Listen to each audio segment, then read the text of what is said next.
Welcome to Rise Above the Ranks. I'm James Harris David Parnes, which, as we all know, this is now very much in conjunction with our newsletter, readtheblueprint.com, a bi-weekly newsletter to keep you up to date with the world of residential real estate. Each week on the podcast, we dive deep into one topic of real estate that we think will help you elevate your game.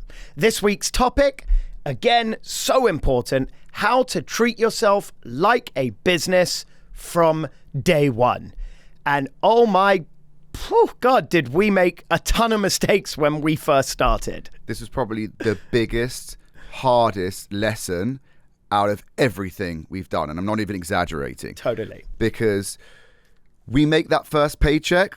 We don't put the tax money aside because you're getting paid as an independent contractor, right? Yep. So you get paid 100 grand and you think you got 100 grand. You've actually only got 50 grand. Totally. And you go and spend that 100 grand, you have just got yourself into debt by 50 grand. Day one. From doing a deal. And it's so easy. Look, as real estate agents, we really are our own boss, right? We write our own paychecks. We haven't got someone directing us and telling us what to do. And maybe you haven't made money in 2 years and boom, you just made 50 grand. And it's so exciting and you want to book your vacation and you want to buy your wife that beautiful dress and that pair of shoes and that handbag because you're a rock star. But the truth is, you cannot live in this business paycheck to paycheck. It will destroy you. You will end up in debt. Believe it from two guys that have lived it. And so the start of all of this is taking this business very seriously. 100%. I would plan accordingly. The first thing you want to do is create a budget. You need to know what your personal monthly outgoings are, whether it's your rent, your mortgage, your gas, your phone bill. Just work through it. You could Google online, a monthly budget template and fill that out. Personal. Then now you're in business. Totally. So you have to do a business budget. Do exactly the same thing. Total them up. See what your nut is. Right? And then basically double that amount because you've got to account for tax. And that's what you have to earn every month, right? Before tax to just live. Absolutely. And that will kind of be the reality check. That 50 grand may be great and it's a great start, but it's not going to get you very far. Totally, dude. Couldn't agree with you more. And we're going to talk about an app called Simba later in this episode, which will help real estate agents take their business more seriously. Out of 100%, let's break it down. Put 50% aside for taxes. That's state and federal. If you live in a state that requires you to pay state taxes. I would say of that other 50%, take 20% immediately, put it in a savings account. Totally. Build your nest egg, build your future, build your retirement. I don't care if you're putting it into stocks, bonds, mutual funds, crypto, real estate, but build that 20% account so that you've got something for the future. That other 30%, go have the time of your life. Go spend it. Go have fun. Do what you got to do. That other 30% you actually have to live off. Totally. That's good. That's where your budget comes into play. Correct. Yeah. But that's what you live off and that's what you get to go have fun with. But my stepdad used to say, it's not what you earn, it's what you spend. Best advice. And he's an accountant. He's an accountant. And he always used to tell me, James, live within your means. Okay. You want to go out. You want to be the big shot. And I've been there. You want to go and take all your friends out for dinner. You want to be the big shot. Don't be unless you're spending within your means and you know you can afford to do so, right? Perfect advice and perfect example and great quote from your stepdad, Lionel. Indeed. He's a fabulous guy, by the way. There is nothing worse than debt. There's nothing worse than going to bed at night knowing you're in debt. So it's about how do I plan for the future? How do I plan to set myself up and my family up for success? The only way you're going to set yourself up for success is by being smart and investing. And by the way, take it from us, or me in this case, because I'm not going to drag you into it. I've sold hundreds of millions of dollars of real estate and ended up with a back tax bill.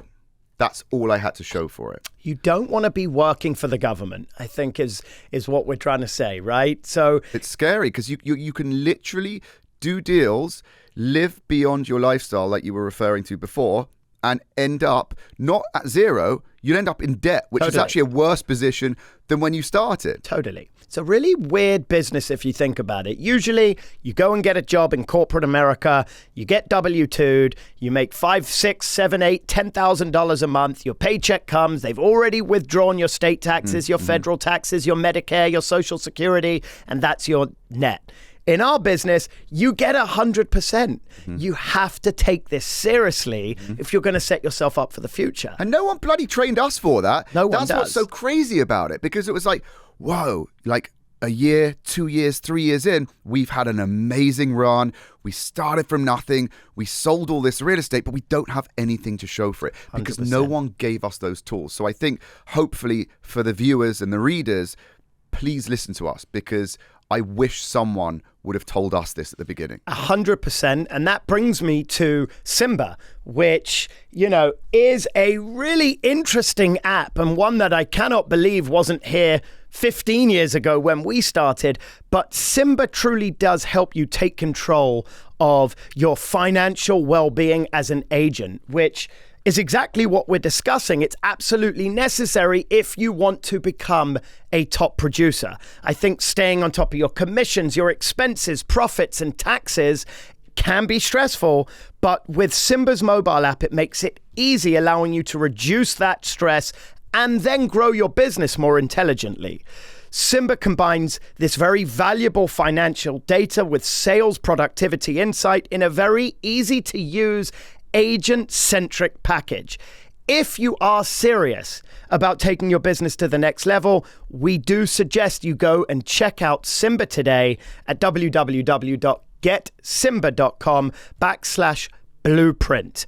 The other thing I want to discuss is when you do put that 20% or that 30% away each time you make a paycheck, how you then invest it. And again, diversification is key.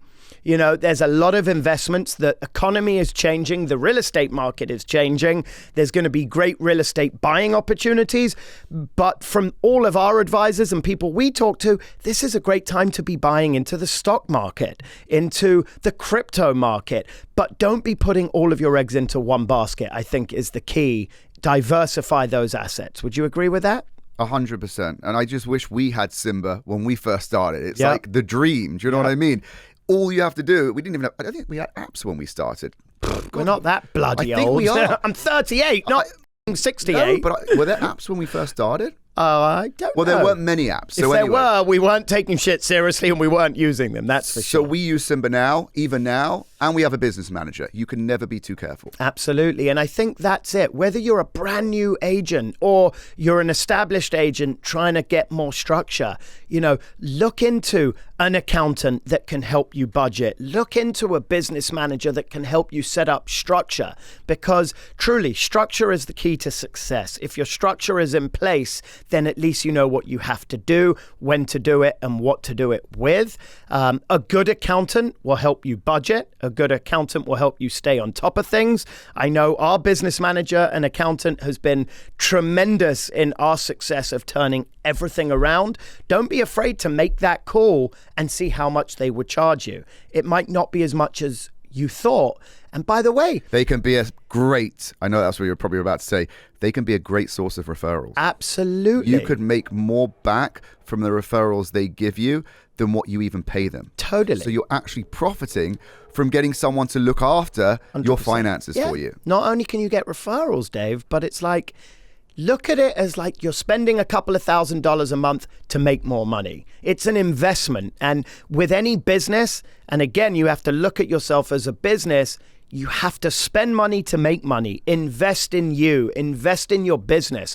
And a part of that structure for us was investing in our business. A part of investing in our business was hiring the right accountant, hiring the right business manager so that we could go to the next level. And sometimes you have to go through a few. Yep. If you don't feel comfortable, if there's something not right, that's okay. You don't have to stick to one person for the rest of your life. Totally. I think for you and I, we just got beaten up so hard after the first few years of making money and permanently working for the IRS, paying the back taxes, paying back credit card debt.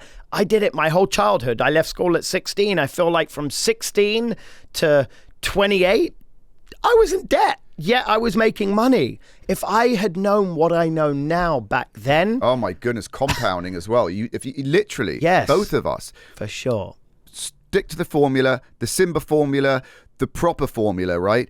And your money will start working for you. Totally. And that's as simple as it is. I agree. And I think we could probably talk about this for hours, but I think we got our point and message across. Take your business seriously. Take yourself seriously. Invest in your business. And I think that probably wraps up this episode. As always, we will move to questions.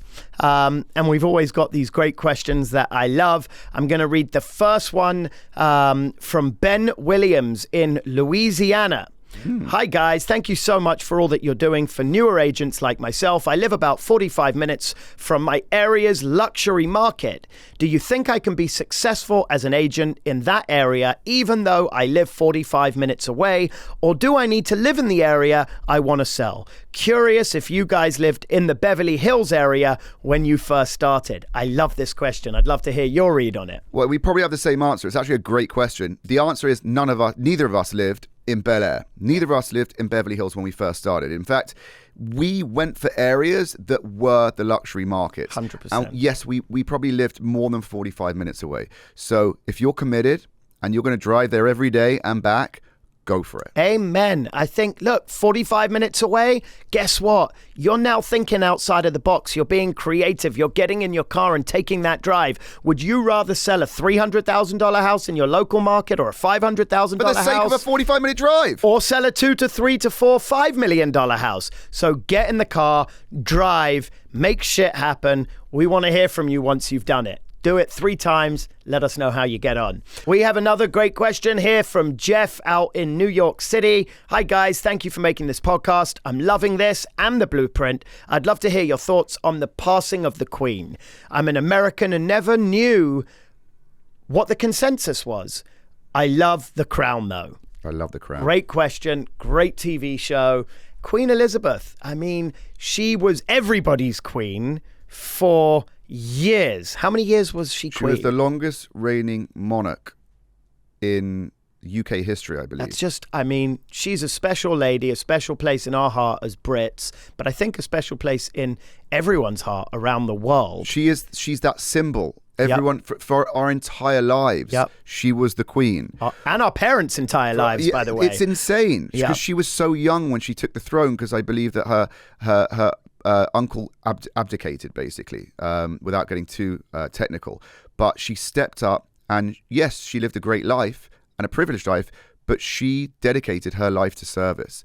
That is a lot. And she did an incredible job, and she represented us incredibly well. But I will tell you that I think Charles is going to make a great king. Amen. So our thoughts on the passing of the Queen is it's very sad for Britain. And the world. And we loved our Queen. And that brings us to the end of this episode. So thank you so much. We appreciate your questions. Once again, this is Rise Above the Ranks, the sister publication to readtheblueprint.com. If you have any questions, please go ahead and email us at hello@readtheblueprint.com. Thank you for listening. Hope you've enjoyed, and we'll be back with fresh content. Thank you.